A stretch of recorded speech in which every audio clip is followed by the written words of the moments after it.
Avant de prier, prenons d'abord un moment pour écouter la parole de Dieu. Puis, nous prierons ensemble. Chaque jour, au fil de nos vies, d'innombrables sons et messages nous entourent.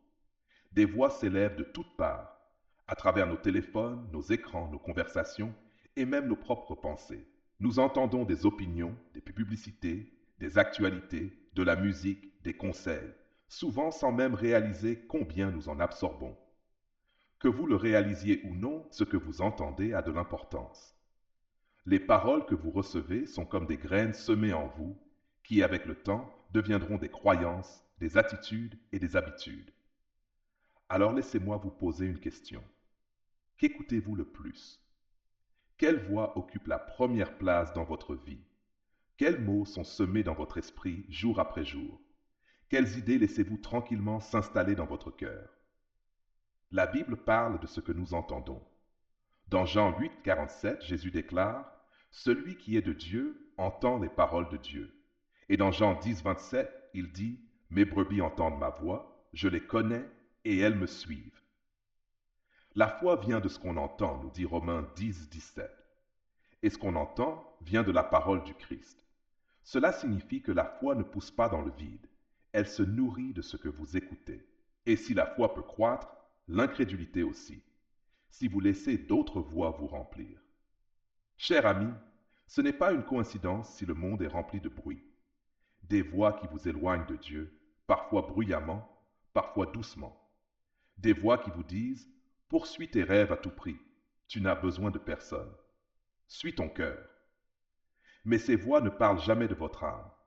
Elles ne vous demandent jamais: où en es-tu avec Dieu? Que dit la parole de Dieu? Et pendant qu'elles chuchotent, la voix de Jésus est mise en sourdine. C'est pourquoi aujourd'hui, je vous invite à écouter une autre voix, pas celle du monde, pas celle de vos peurs, mais la voix du berger, celle qui guérit, restaure, relève et console. Maintenant que nos cœurs sont préparés, prions ensemble. Prière puissante pour la guérison divine du corps et de l'âme. Seigneur Dieu, mon Père céleste, je viens devant toi aujourd'hui, dans le silence de mon cœur, portant en moi un fardeau, un besoin réel, une douleur dans mon corps et parfois dans mon âme. Tu es celui qui m'a formé. Tu es celui qui connaît chaque partie de moi. Tu vois ce que les médecins ne voient pas, ce que les autres ne soupçonnent pas, ce que je cache même à moi-même. Alors je te prie aujourd'hui, Seigneur, guéris-moi. Guéris mon corps de toute maladie, de toute faiblesse, de toute souffrance visible ou invisible. Tu as touché les malades et les as relevés. Tu as dit à l'aveugle: vois. Tu as dit au lépreux: sois pur. Dis-le sur ma vie aujourd'hui: sois guéri. Pose ta main sur mon cœur, sur ma tête, sur mes organes fatigués, sur mes pensées agitées, et fais couler ta vie en moi. Et je t'invite aussi, Seigneur, à guérir mon âme. Tu connais les blessures enfouies, les traumas du passé, les paroles qui ont laissé des cicatrices, les silences qui m'ont brisé. Viens dans mon histoire, viens dans ma mémoire, viens dans mon cœur fatigué, et parle. Parle vie là où régnait la peur. Parle paix là où il n'y avait que le vide.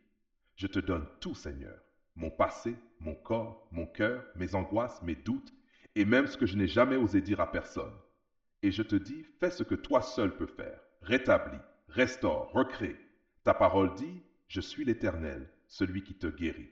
Alors je te crois, et je te loue même avant de voir, car je sais que tu es déjà à l'œuvre. Saint-Esprit, souffle sur moi, répands ta paix dans mon corps, répands ton feu dans mon esprit, chasse les ténèbres, les douleurs, les blocages, et remplace-les par ton amour, par ta lumière, par ta puissance. Seigneur, que ton souffle restaure mes forces, que ta paix remplace mon inquiétude, que ton nom soit glorifié dans ma faiblesse, que ma vie te rende témoignage. Reste avec moi, Seigneur. Seigneur, je ne veux pas seulement ta guérison, je veux ta présence. Reste avec moi. Ne te contente pas de poser ta main. Prends toute la place dans ma vie. Car même si mon corps tarde à guérir, si ta paix habite mon cœur, je suis déjà restauré. Même si les douleurs ne disparaissent pas tout de suite, si tu es là, je suis porté. Et si ma foi est parfois faible, si tu es avec moi, alors je marcherai encore, pas par mes forces, mais par la tienne. Alors reste dans ma maison, reste dans mes pensées, reste dans mes décisions, reste dans chaque battement de mon cœur. Seigneur, je te rends grâce. Merci, non seulement pour ce que tu fais, mais pour qui tu es. Merci pour ta fidélité, même quand je doute. Merci pour ton amour, même quand je me sens indigne. Merci pour ta paix, même au milieu de la tempête. Aujourd'hui, je te fais confiance. Je marche avec toi. Et même si je ne vois pas encore l'accomplissement, je sais que tu es à l'œuvre. Je choisis de vivre par la foi, non par la vue. Je choisis de te louer, même dans l'attente. Je choisis de m'abandonner, car je sais que tu es bon. Et je déclare avec assurance, mon Dieu est pour moi et rien ne pourra m'arrêter. Dans le nom glorieux de Jésus-Christ, je proclame la paix, la restauration et la vie. Amen.